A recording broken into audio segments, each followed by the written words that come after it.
On today's episode of the Going Commando podcast, we continue the NFC East Roundtable. This time we're talking Giants with special guest Bram.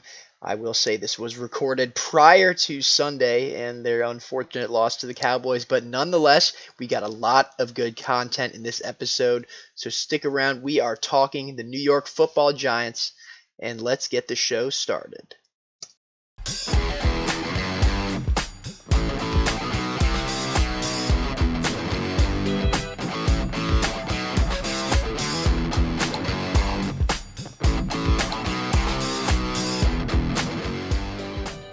Welcome to Going Commando, a Washington Commanders podcast.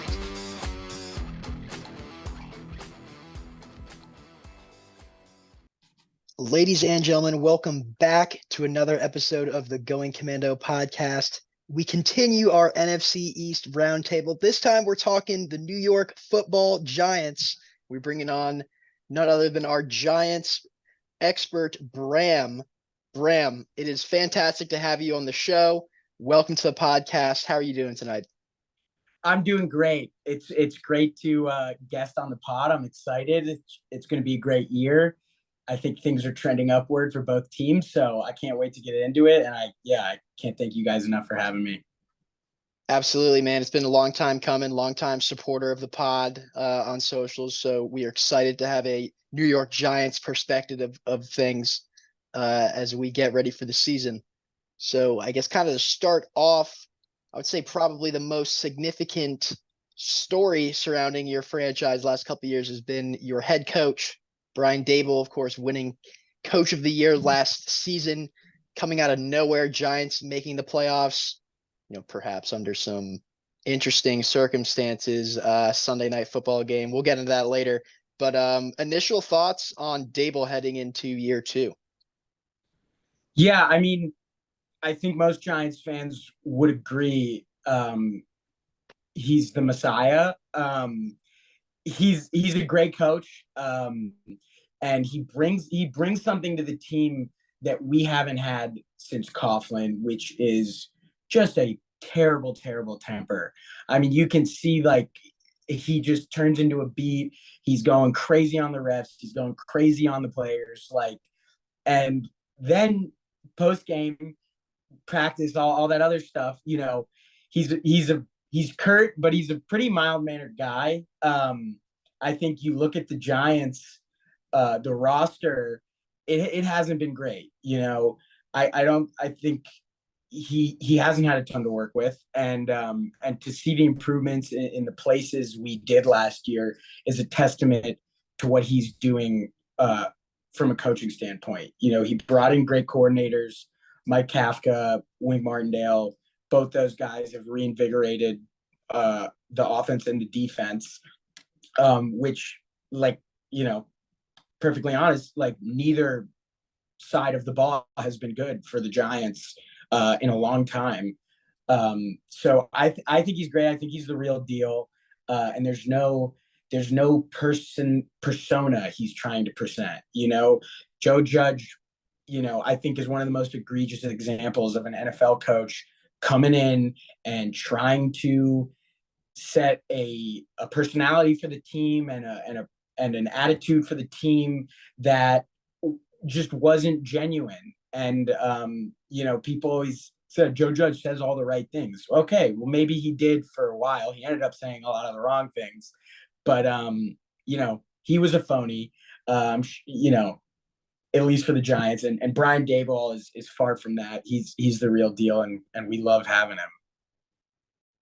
Bram, it's great to see you, and I gotta say, it is interesting that you bring up that he's the real deal, because I kind of almost worry about there's a lot of discussion around college coaches making the jump from college to the NFL, and obviously he's made it pretty successfully, at least in year one.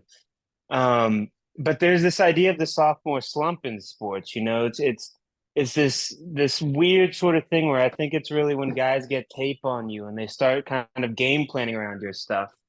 And it just doesn't work as well as it did at first. So I'm wondering for you, do you think that Daboll is the kind of guy that's going to have one of those years where it might decline a little bit, or it might not look as good as it did last year? Or do you think that he's a guy that can kind of work around this and continue to have these creative offenses, especially with the guys that you bring in? Especially on the offensive line, that was a big focus for you guys for a while. And then you have Saquon obviously on his contract, which we'll get to later. But this offense, it was humming, and you just added Darren Waller and all these players. So I'm wondering, do you think that Dable is the kind of guy that can use these tools creatively and not get stuck in his ways and maybe get quote unquote found out like some of these other coaches do get? Yeah, I think I hope not. I have very high expectations for this team because of the changes Joe Shane the Brain has made. Dabo also, he's coming from a very successful stint as the Bills offensive coordinator. This is not a guy who's coming off of coaching in college. He's coached in the NFL for a long time. He has a vision for this team. He's got inventive coordinators, like I said earlier. I think people are sleeping on Mike Kafka. They look at the Giants offense, like it was better last year, but it still wasn't impressive by any stretch of the word. And but I think you look at them being able to establish themselves, bring in some personnel that they believe in.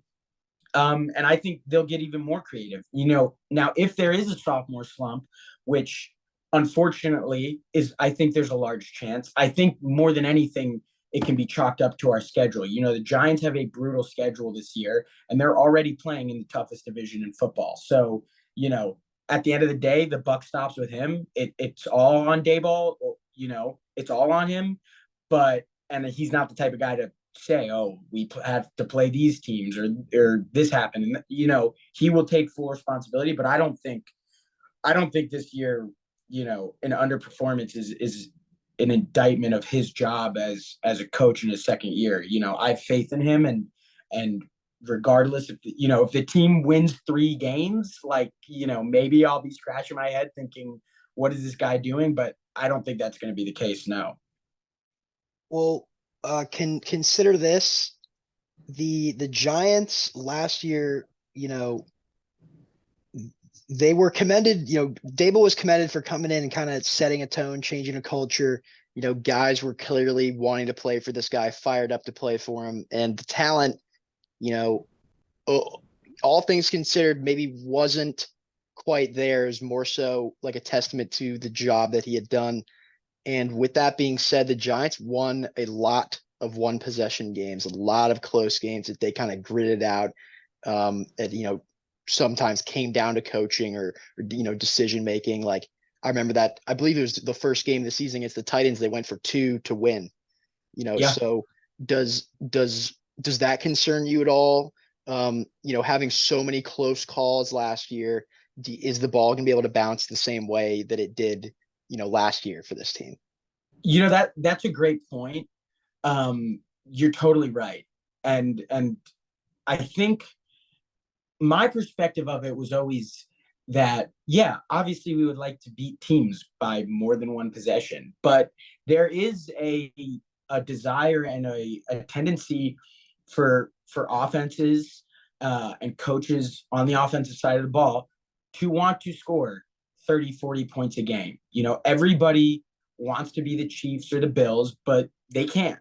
And I think that is the trend right now. And what I really liked about this team last year is they found a rhythm to win games. They didn't let Daniel Jones air the ball out that much. You could say they didn't have the option to with what they were dealing with on receiver, but I think that was a concerted effort to say, going into last year, I don't think Shane and Dabo were not sold on Daniel.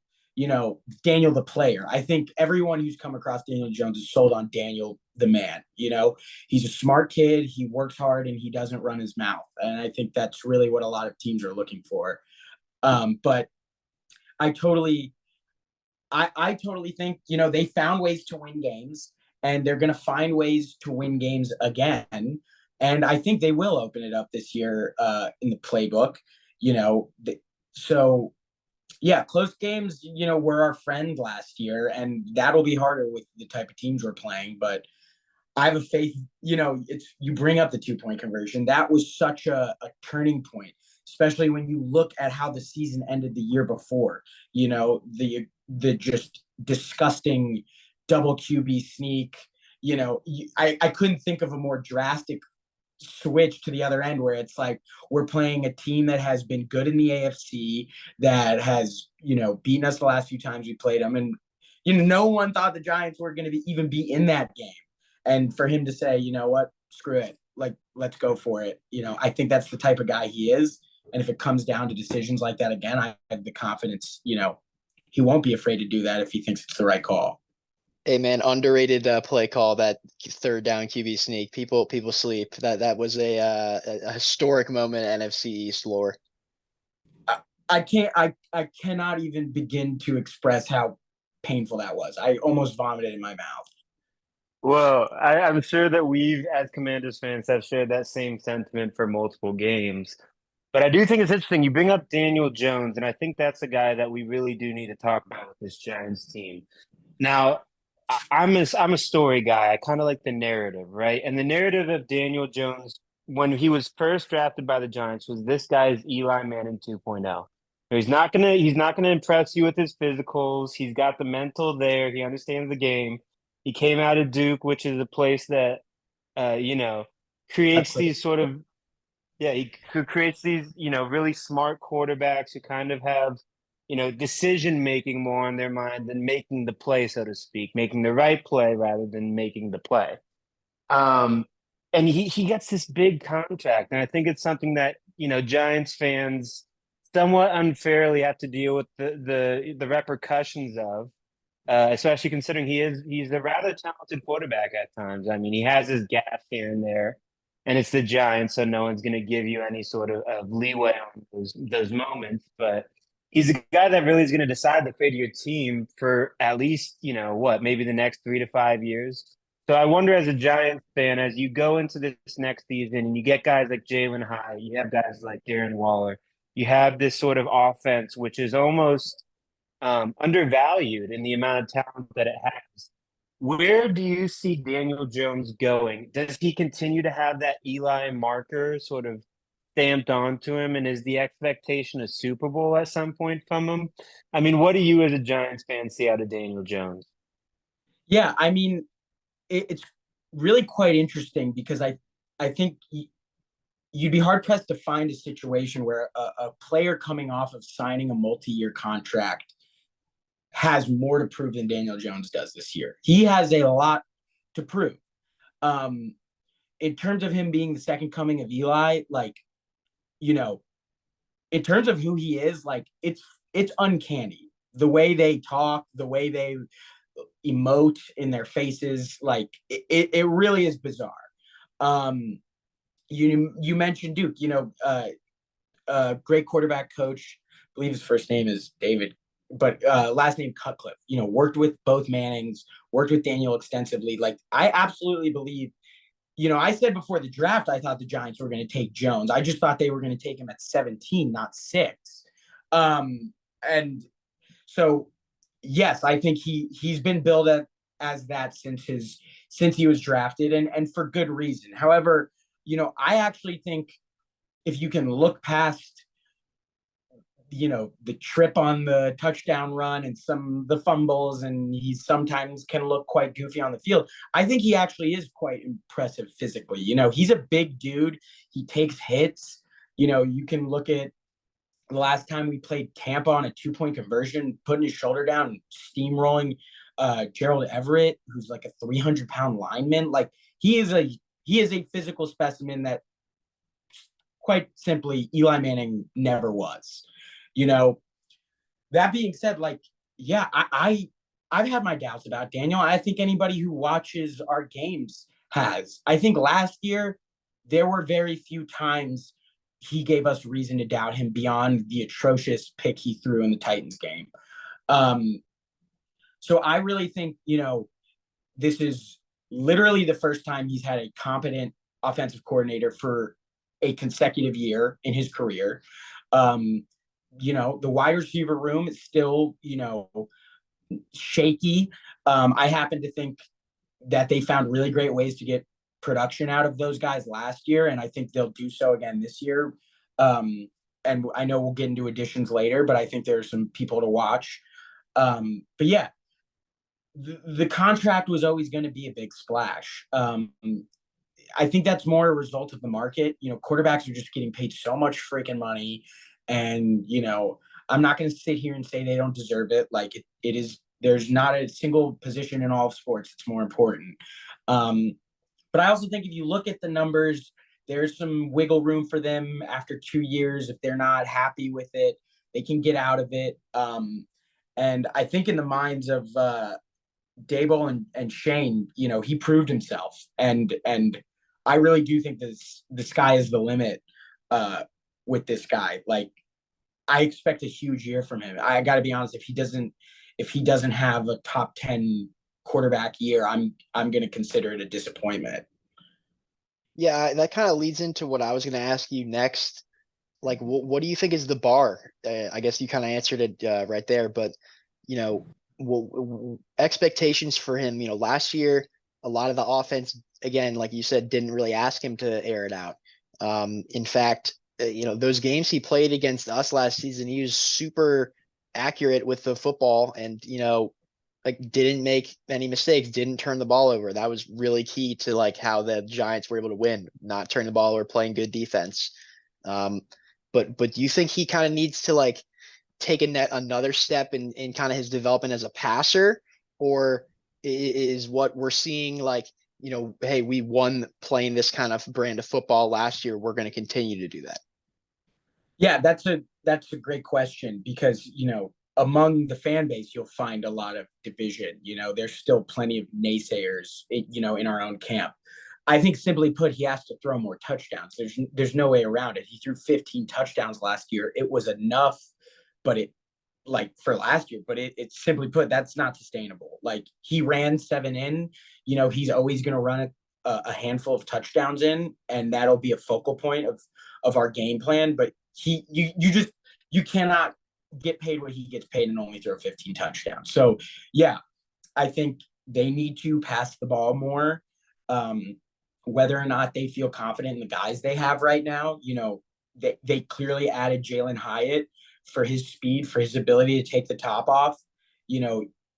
Darius Slayton has been our best receiver since he's pretty much been drafted, barring his rookie year. When Sterling Shepard is out, it's Darius Slayton. And Darius has speed, but he doesn't have great hands. And the Giants are not an explosive offense, or at least have not been. And I think the coaching staff knows that. So yeah, he needs to pass the ball more. He needs to pass the ball further. But I struggle to even say he needs to pass the ball better, because I think he has been very accurate. I think the biggest detractors for Daniel has been decision making and ball security. He has thrown some very pretty balls, throughout his career to, guys that a lot of other quarterbacks would struggle to even find. He made Golden Tate in the twilight of his career, look like he was still playing on the Seahawks. Like, I think he has what it takes, but yeah, he's going to have to step it up in the air this year. No doubt about it. I think it's interesting that you bring up the fact that he is a great passer, because I do believe that he does have a future on your team. Now, I would end this conversation about Daniel Jones by asking you this. When you look into the next 3-4 years of this team, and obviously you brought up the fact that they have the 2-year, they're stuck with him for 2 years at least, and then they have more wiggle room. Do you see him as like the future of your team? Do you think that he's one of those guys that you keep for the next 5 to 10 years?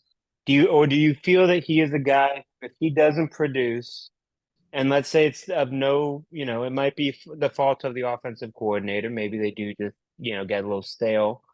But do you see him as a guy that you keep, or do you see him as a guy that you maybe try to move off the books in the future, in this current moment? Yeah, I think it's, with Daniel every year, it feels like it's like, okay, he's got to show it this year. He's got to show it this year. Otherwise, we can't make that decision. But I think if you look at it from a sort of a raw perspective of what teams look for in their quarterbacks, he has all the tools. He's got the brain. He's got the personality. You know, you look at like Kyler Murray, right? Taken in the same draft class. Better physical specimen besides size, a guy that, everybody wants that quarterback, right? Who's unbelievably fast, has a big arm and opens things up. And I think Daniel has proven, especially because, Kyler he gets hurt and Daniel's battled some injuries too. But then there's questions of Kyler's motivation and whether that's fair or not. You will never see anybody levying that claim against Daniel Jones. You just won't. And it's a testament to who he is as a person and as a teammate. So, if the numbers continue to increase, then yeah, I would be more than happy to have him around for 10 years and see how far we can ride him because, I don't know. You're back to square one if you're drafting a quarterback. Like there's just no ifs, ands, or buts about it. Teams that have rookie quarterbacks do not win Super Bowls. And I really want the Giants to win a Super Bowl. So let's ride Danny. Hey man, we can all dream. You've actually had the luxury of seeing two in your lifetime. Our last playoff win was 2005. Anyways, as we move on to our next topic, some additions to talk about with this Giants team. We'll start first on offense, and then there are a couple guys that you add on defense that I want to talk about as well. But obviously the biggest name, kind of biggest splash was the trade for Raiders tight end Darren Waller, who has been a Pro Bowl, all-pro level guy in the past. He's had some injury concerns as of late, but that was a big splash they made. And another one that has kind of gone under the radar is the signing of Paris Campbell from the Colts, who, if healthy, I think could be kind of like that Curtis Samuel, Debo kind of roles. That's the kind of skill set that he brings. So, can you touch on, what you think those guys are going to do for your offense? Yeah, absolutely. We'll start with Waller just because, yeah, I think he's going to be a difference maker for this team. I really do. I mean, you look at the production they got out of Daniel Bellinger last year. He's a great blocking tight end. He's got some nice hands, but he's not Darren Waller. Darren Waller is a mismatch or a matchup nightmare. Like that's what everybody calls him, and it's for good reason. It's tough for teams to game plan against a guy like that. And I can tell you from keeping up with camp, Daniel likes to throw it to him. He's going to see a lot of balls thrown his way and a lot of plays designed for him. It really just comes down to whether or not he can stay healthy. And I think Darren's a really cool guy. Like he's a freak physically. He's got a great story. Everybody knows like he's tough as nails. Like he's expressed that he felt like in the past, especially the last couple of years with the Raiders, he didn't approach getting healthy in the right way. Whether it was from the training staff or him, he wasn't giving himself enough time to really heal up. I think the Giants have been really smart about almost every facet of their team. And I imagine that relates to the training staff and the people whose job it is to make sure that he stays healthy. So, sky's the limit for him if he stays healthy. I think Daniel has not had someone to throw to like this ever in his career. And there has been an effort to get him, that big body, good hands guy. With Galladay, everybody was like, oh, it's a match made in heaven. Galladay's, he's got good hands. You just need to give him a shot. He doesn't get separate, and that blew up in our faces, like historically horribly. And I think having that at the tight end position as opposed to the receiver position is really interesting because leading into the other player, the Giants, Joe Shane likes speedy, small receivers, who he can let Dabble play around with. They drafted Wandale going into last season. He's battled injuries. He's on the PUP list going into this season. Paris Campbell has looked good in camp. You know, Clark knows this. I grew up a devout Ohio State Buckeyes fan. But then due to, some decisions I didn't agree with that were made in the admissions office at Ohio State, I ended up at Penn State, which was a, blessing. And I remember my freshman year at the whiteout, the Nittany Lions were sort of manhandling the Buckeyes, and then all of a sudden, Paris Campbell gets like 5 wide receiver screens and just destroys us. He hasn't had a straightforward path in the NFL, but I think, they wouldn't have cut Jamison Crowder. They wouldn't have put Cole Beasley on IR if they didn't have a lot of faith in him. And I think you can expect him to be involved a lot. And he's got a lot of ball left in him, which you can't really say about Sterling Shepard, as much as it pains me. I love Sterling. He's great. He's looking solid, but who knows with him? He's had a tough go with injuries, and Slayton is, he's a question mark. Like in a lot of big moments, Darius Slayton has dropped balls for us. So I think fresh slate with Paris Campbell, expect him to be involved. Yeah, you also have a rookie in Jalen High, who I assume you're going to touch on at some point, but he's obviously going to be a guy. You already did touch on him. Got that.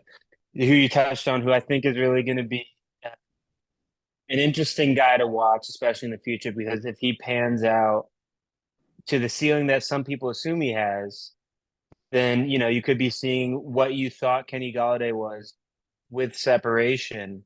And that's a whole nother beast. But I think one of the biggest additions, and some people would say this is an addition, or this isn't an addition, but it is you get Saquon Barkley back after this entire running back debacle, which has happened in the NFL.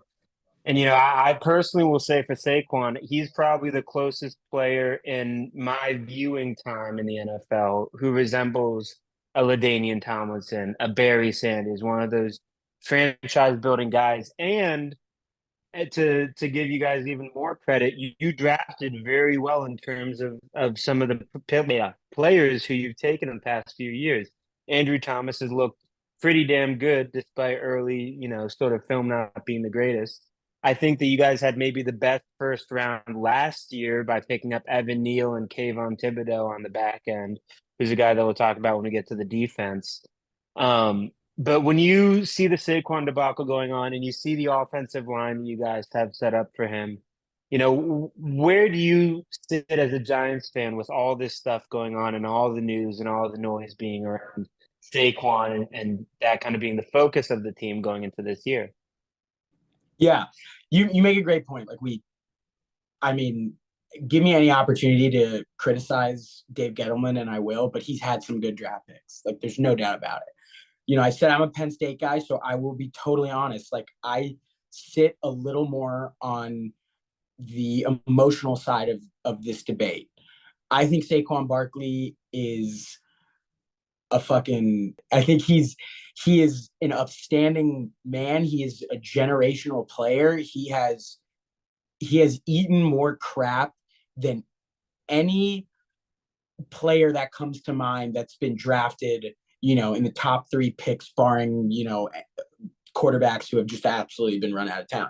He has had this entire offense put on his shoulders for far too long. And I say that as a Daniel Jones supporter, Teams know he is our best player. He is the only player on our team, going into last year. I think people are putting a little more respect on Daniel Jones's name in the league, but he's the only player that intimidates defenses on this team, and Waller, and I think you can't understate how important that is to a team's identity and personality. I think he has been misutilized in a lot of ways. Dabble obviously got things back on track, but you look at his rookie year, extremely effective in the passing game, an amazing rusher. And then all of a sudden we're like, oh, let's run him right up between the tackles. When we have Nick Gates, no offense, starting at center, Ben Bredesen, Mark Lewinsky, Matt Pert, just not good guards, and Neal, I have high hopes for, but he had a terrible rookie year. There were flashes, and he was battling injuries, but it was not a good rookie year.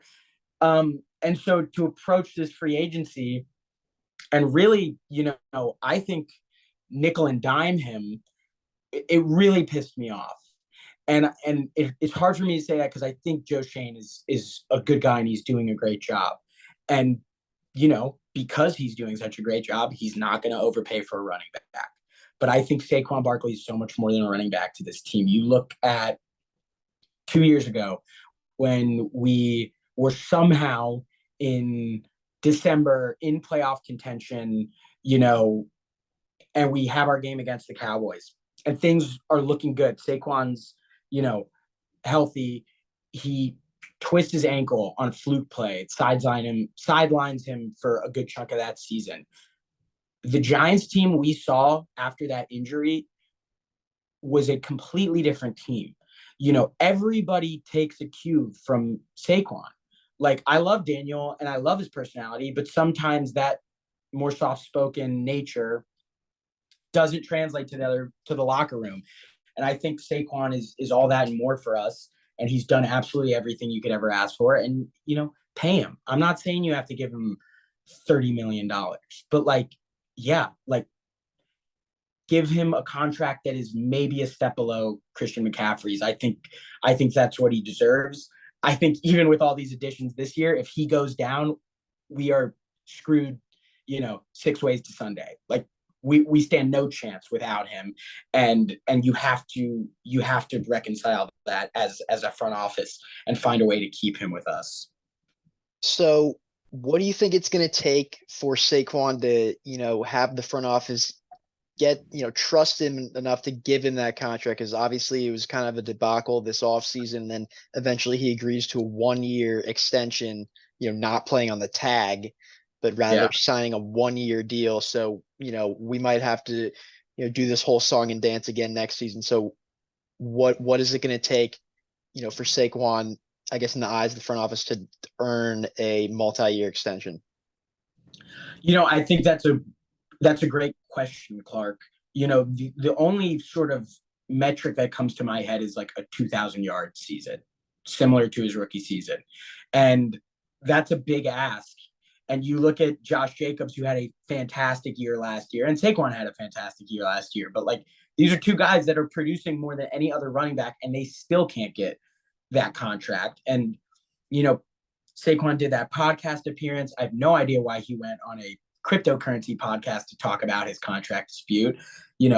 I love him. I understand the frustration and the desire to sort of air your side out, but you got to talk to somebody else about that.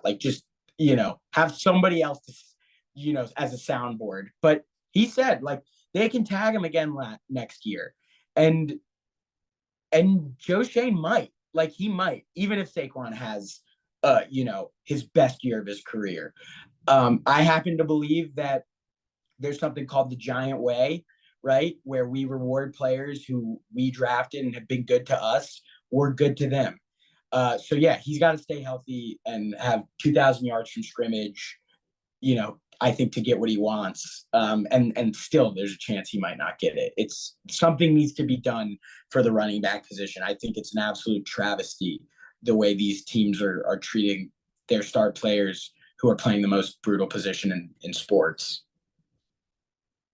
Yeah, and I feel bad for Saquon, and I think that it's certainly a situation which sadly is a representation of the market, and that's why we see these running backs doing these things. But I do want to move to what I think is probably a brighter spot for you guys, which is this defense, man. I mean, you have guys like Leonard Williams, A'Shawn Robinson. You get Bobby Okereke, who's a big addition from the Colts.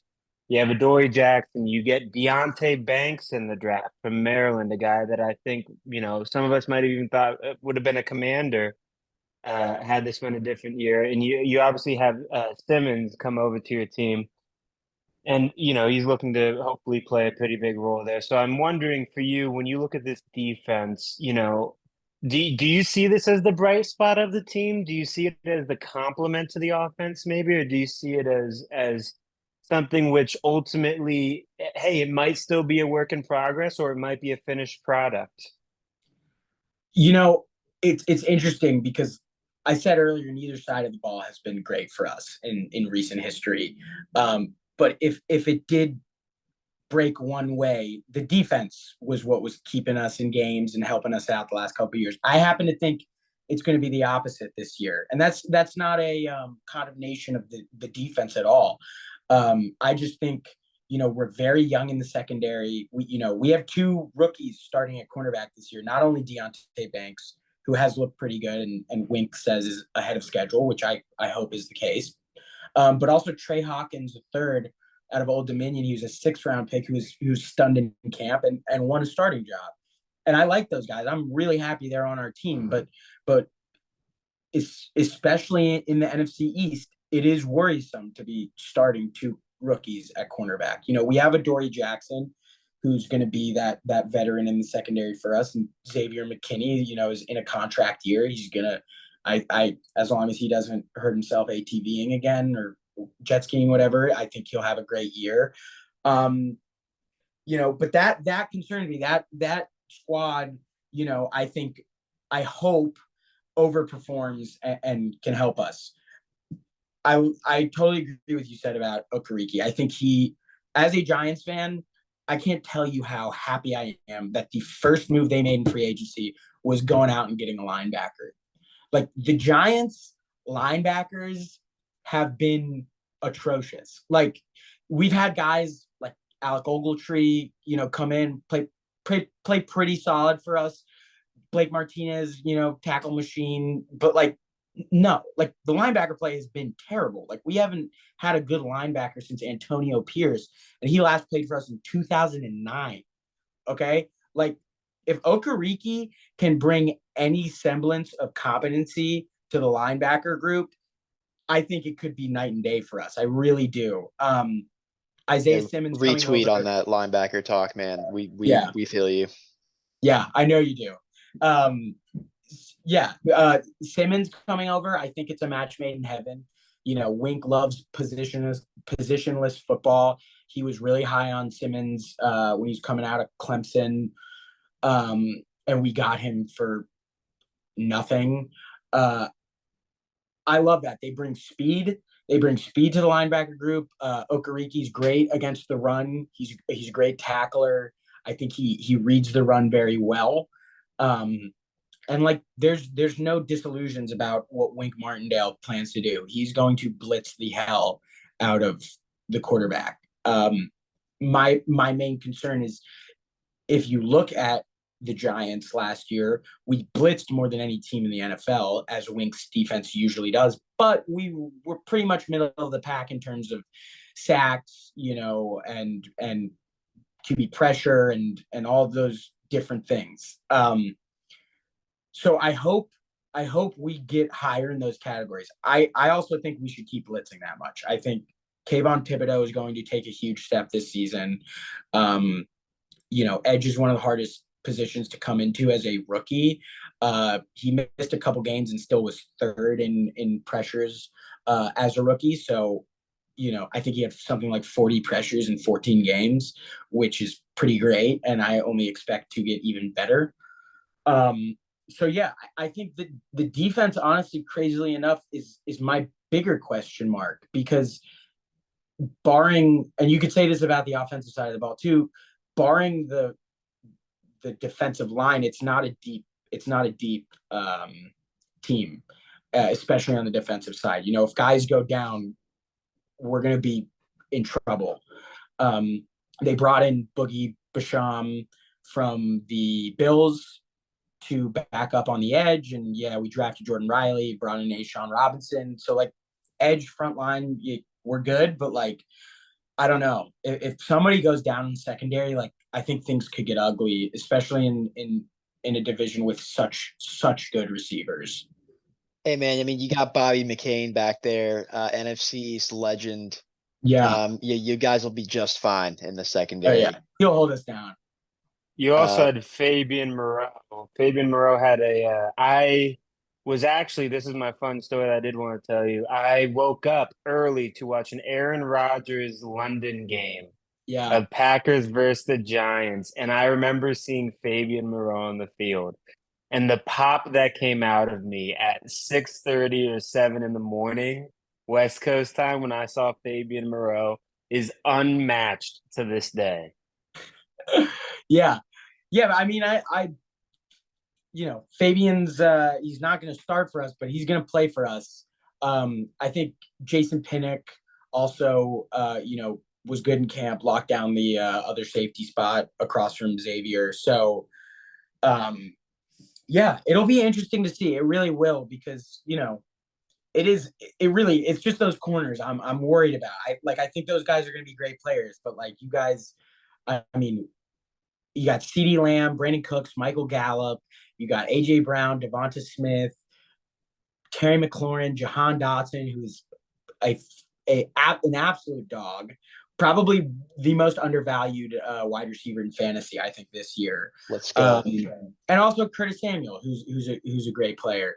So yeah, it's and that's the hope, I think, for the defense, is to generate that pressure, put the quarterback in tough positions, if not just outright sack him, because like between Azeez, also I didn't mention Azeez Ojulari. When he's on the field, has been an extremely efficient rusher. He's our third-year edge out of Georgia.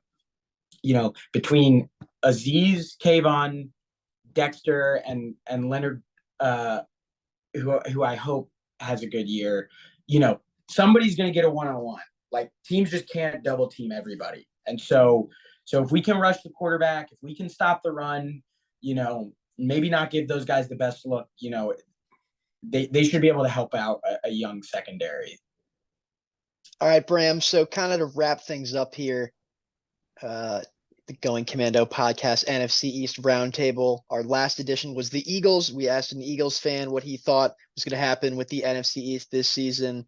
You can guess how that went. But we want to ask you, who do you think is going to come out on top in this division? And in addition, what is your expectation for the Giants in terms of record and placement in the division this year? Yeah, I mean, it pains me to say it, but I think it's a foregone conclusion the Eagles are winning this division. Their roster is ridiculous. They're so good in so many different ways. If Jalen Hurts, doesn't take a substantial step back or miss time, I think they're going to be sniffing the Super Bowl again. Like, that's just the unfortunate truth. And I'm never going to wish an injury on a player. So unfortunately, I think the Eagles will win the division. I'm just being a realist about it. I think the Giants have a really good shot at taking the second spot in this division. And whether the Cowboys also pull in a wild card spot, I don't see that happening. I think the Giants take a wild card spot. Hopefully, if the signs that I think have been pointing to, I think this team is going to shock a lot of people. And it starts on Sunday. Like, the Giants' first two games are must win. Like, I honestly think week 1 might be the most important game of the season, like, when it's all said and done. We need to start out 2-0 for any shot at playoffs. So I think we smack the Cowboys this weekend. And by smack, I mean win. It will probably be a close game. But I don't, what are the Cowboys, what did they really improve on this year? Like, actually, I think it's going to be the same old stuff. I think Dak took a step back last year. I think they bring in Trey Lance. That's clearly, a signifier that, whether it's they don't have faith in Dak completely right now, or they're just trying to hedge their bets, I think Dak feels that. And is he the player that gets a fire lit under his ass and has, his best season? Or is he a player who makes bad decision or tries to do too much and underperforms? So I'm going to say Giants week 1, we're going to win. We're going to beat the Cowboys. It's a new era. That's a win in my opinion. Week 2, we got the Cardinals. I mean, probably the easiest game on our schedule. We're going to beat the Cardinals. If we don't beat the Cardinals, I'll probably, I don't know. I won't watch the rest of the season if we lose to the Cardinals. Like, that's just ridiculous. I think we're going to be playing Josh Dobbs. So yeah, man. we're opening up the season against them. So, Yeah. that's going to be a real defining game Oh, as well. that's why you guys sold out the tickets, because you're gonna win. Or just Absolutely. everyone wanted to, sell out to see Josh Dobbs throw it to Hollywood Brown, did prime Yeah. time television. Yeah. I think though you're underselling the importance of Emmanuel Forbes here. I mean, he has a chance to be D-Roy of the year, especially we play the Cowboys twice. That's probably 4 picks for Yeah. Forbes right there alone. So I hope so. I really hope so. Like, I don't have, Clark didn't mention this, but for all the Going Commando faithful, like I grew up with these two. I'm from the area, so I don't have a lot of love for the Commanders, but I don't hate them as much as I hate the Cowboys or the Eagles, and maybe that's just because we own you guys. But I certainly hope things are trending upwards. And the people of the DMV just deserve more from their team. So yeah, Cardinals win, Cowboys win, Cardinals win. Start off 2-0. I think the Niners beat us. I just think the Niners are a hard team to beat. I think it depends on what Daniel Jones we get that day. I think he's beaten teams that are better than us before, and the 49ers have a great defense, but I don't know. I have some doubts about Brock Purdy this year. Seahawks, it's tough. The Seahawks have kind of had our number, like when everybody's healthy. We did beat them with Colt McCoy. I don't know how that happened. Goat. Yeah, Colt go. McCoy. Yeah, right. NFC East legend. I think they take the win. Honestly, I think the Seahawks will probably beat us. And I think the Dolphins will probably beat us too. I don't think we match up super well against the Dolphins. They've got two amazing receivers. And I could just see things getting at that team's not going to run the ball. I think we're a much stronger run defense than pass defense. I actually think we're going to beat the Bills. I got to be honest. I think Joe Shane, he's got the playbook. Like, he still has a fair amount of knowledge of that franchise. I have a feeling that is going to be a Giants win. The Bills are sort of like, they're a great team, but they dropped some games that they shouldn't. And I think the Giants are going to be hungry for a win. And, it's sort of like the battle of, like, minus Joe Burrow, like the two quirked up white boys at quarterback. Like, it's Josh Allen versus, hopefully Josh Allen 2.0, Daniel Jones. Diet Josh Allen. Yeah, that's the perfect way to describe him. Let's see, Bills. Then we have the Commanders. I think we got you guys this year. I mean, the O-line is depleted for you guys. That is the worst thing to have in the NFC East, is an O-line full of question marks. I mean, I'll give you a chance to retort that, but I mean, it's not wrong. The offensive line is probably the number one question mark for us, but I mean, the two games last year were super close, man. And if Sam Howell is what we think he can be, which is a guy that hopefully won't turn the ball over. He's proven he's not proven yet, but he seems like he's a guy that can make some plays with his legs. We've got the weapons on offense. I don't know, man. Yep. I think the other thing too that people neglect is that Sam Howell's a guy that doesn't need a pocket to succeed. He constantly moves around. He can be a guy that can escape that sort of pressure. And I think that'll really define how this season goes for us. And the one thing I will say about Sam Howell is that his first touchdown ever in the NFL in a preseason game was a rushing touchdown for 15 yards.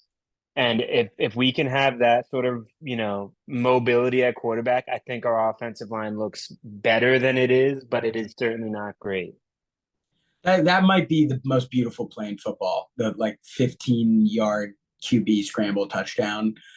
There's just something about it. So yeah, I mean, I think these teams like to, they play up or down, however you want to look at it. They play at the same level. Like, there's a rivalry there, I guess, because it's slim pickings for both these teams, divisionally speaking. So, I happen to think we have the best coach in the league. Ron Rivera, I don't know what he's still doing coaching, to be quite honest. So I'm obviously going to say we beat the Commanders.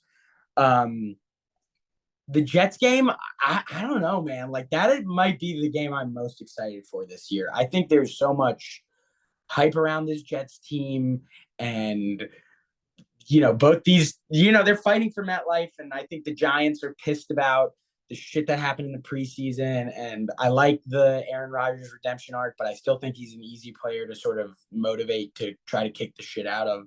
So I think we'll beat the Jets. I do. I think that the crowd is going to be a huge factor in that game. It's just like to see what the breakdown is. I hope the Big Blue faithful, show up in droves, and, who knows what the Jets record will be at that point, but a lot of fair weather. I don't know. Jets fans aren't fair weather fans, but I could see a fair amount of them, if they're not liking what they're seeing, maybe, I don't know, maybe they pull out the odd Giant shirt they have in the closet. So I'm going to say Jets win. Raiders, I think we beat. Cowboys a second time. I think we'll split with the Cowboys this year. I really do. I really hope we lose the later game rather than this game, because it would just be so amazing to beat the Cowboys week 1. So I'll say Cowboys loss. I think we'll beat the Commanders again, hopefully. Patriots, I mean, come on. Like, it's the Giants. We're going to beat the Patriots. Packers, I think we'll take. The Packers don't scare me. Saints, I hope we win. We're going to lose to the Eagles. We're going to beat the Rams. We're going to lose to the Eagles. All said and done, that is 1, 2, 3, 4, 5. By my count, it's a 10-7 record is what you're predicting. Yes, 10-7. Thank you. I'm not a strong counter. You're good. I had it. Yeah, I mean, that's optimistic. I'm an optimist, and this is probably the off season that has given me the most optimism in a long time. So I hope that coaching difference in having Dayball makes this a 10-win season. If it's a 7-win season, I'm disappointed. I'm not necessarily surprised, just because there's so many teams on our schedule that are more talented and really good teams. I think a lot of people conservatively have us going like 8-9, 9-8. I'm Aaron on the positive side. I think we're gonna win 10 games. Yeah, I believe that. Yeah. Let's go. That's all it takes, man. Talk that talk. I mean, right? I don't want to make my first ever NFL podcast appearance being like a conservative. Yeah, I think best case scenario 7 wins, worst case 3. No, we're going back to the playoffs. I think people are sleeping on us, man. Especially if people think we're gonna make a move for Chris Godwin or Mike Evans. I don't know. I think Shane wants to build the receivers through the draft, and I think they brought in so many guys that, like I said earlier, they got a lot out of their guys last year. I think they're going to do the same thing this year. Yeah, I just want to say 2 things before we wrap up. I didn't mention Isaiah Hodgins. He's not gonna blow your mind, but he is a diamond in the rough, really dependable guy. Expect, a handful of touchdowns for him and some really big catches. John Michael Schmitz, our rookie center, he's looked good. He's a rookie. He's not going to be perfect, but I think he's going to be on the team for a long time. And yeah, don't sleep on Daniel Jones. He's gonna earn that paycheck this year. Well, that is a perfect way to wrap it up. And I do think after this podcast, Twitter will be flooded with the hashtag "Don't sleep on Daniel Jones." I hope so. It's about time. Yeah, I mean, do you have anything you want to toss our way, or no? Yeah, no, I actually do. What is your guys' opinion on Ron Rivera right now? Are you what is he still doing here? Is it this is sort of a intermission year in a way? It's easier to just keep him around? What do you think? Clark, I hope you don't mind that I take this, but let me just say this. We have had the same narrative on this podcast from last year, and you will see this when we play you twice. If you watch those games, Ron Rivera, whenever they show him on the screen, is never talking. He is not talking. He's not showing emotion. Literally, I've seen him do this pose of, putting his hand right above his mouth, not saying anything in every single game last year. There was a point last year, and we have it on the podcast, so we can go back to it, where we honestly believe that if we did not win the game of that week, that he was fired. Now, ultimately, is he a good coach? Yes, he's a very good coach in the sense that he's a great micromanager. He knows what people to get so that he doesn't have to do as much to succeed as other coaches. Now, is that a positive for us? No. I will say that is something that probably hurts us, and which is a benefit that you have with Dable. But the other thing too that we've talked about is this ownership does not want to touch the team until they feel like it is their team, quote unquote. This is the last year of the Snyder affected team, in their eyes, I believe. And they are not going to move off Ron Rivera unless we start really going down the drain. Now, I would say that going down the drain could be as simple as going 2-4 in the first 6 weeks, and we have a tough schedule so that's likely. But I think I speak for Clark and myself when I say we would not be saddened by the loss of Ron Rivera on our coaching staff. Yeah, no, I mean, I think the main thing with him is sometimes those like in the moment decision making. He's got the nickname Riverboat Ron for a reason, but sometimes that has come back to bite him in the ass. And then the other thing really that I have a problem with is he puts his foot in his mouth a lot. And you saw it last year. He, press conference post the Wentz versus the Browns debacle, which was, should have honestly lost him his job for that.